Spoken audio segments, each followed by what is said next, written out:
বলছি যারা মাধ্যমিকে ফেল হয়েছে তারা তো কই এসে বলছে না যে আমার এই বিফলতার পেছনে রায়ো মার্টিনের অবদান অনস্বীকার্য। রায়ো মার্টিনের সহায়িকা পড়ে আমি ফেল করেছি, আমি পাস করতে পারিনি, হয়তো অন্য কিছু পড়লে আমার কিছু হতো, কিন্তু এই রায়ো মার্টিন আমাকে শেষ করে দিল। কই তারা তো টিভিতে এসে বলছে না যারা ফেল করেছে, শুধু যারা প্রথম দ্বিতীয় তৃতীয় তারা দাঁত কেলিয়ে বলছে রায়ো মার্টিনের অবদান অনস্বীকার্য। কেন?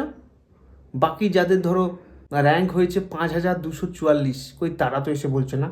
যারা ফেল করে গেছে কই তারা তো এসে বলছে না। তাহলে রায়ো মার্টিন শুধু প্রথম দ্বিতীয় তৃতীয় এই তিনজনকেই বিক্রি করে বইটই, তাদেরকে আর বিক্রি করে না। তারা যা কিছু পড়ে সেগুলো ডুপ্লিকেট।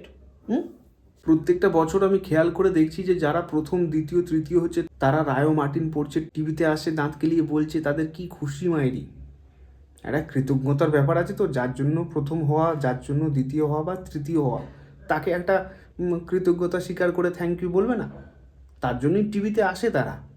তাহলে আমি বলছি বাকিদের কথা, তোরা তো প্রত্যেক বছর দেখছিস যে যারা প্রথম হচ্ছে, যারা ভালো মানে খুব ভালো রেজাল্ট করছে, তারা রায়ো মার্টিন পড়ছে। তাহলে তোরা কেন পড়ছিস না? তোদের কি মাথায় কি কিছু নেই? ঘিলু টিলু বলে কিছু নেই? তোরা বুঝতে পারিস না? তোরা কোথায় খুশি পাবলিশার্স থেকে কিছু একটা কিনে পড়ছিস? তোদের কি এতটাই অভাব যে একটা রায়ো মার্টিন কিনতে পারবি না?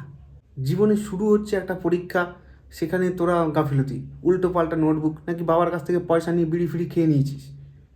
রায়ো মার্টিনের জায়গায় রায়ো টিন এরকম কিছু একটা কিনে নকল করে চালাচ্ছিস। তোদের দ্বারা হবে না। তোরা জানতে জানতেও কেন এসব করিস বলতো?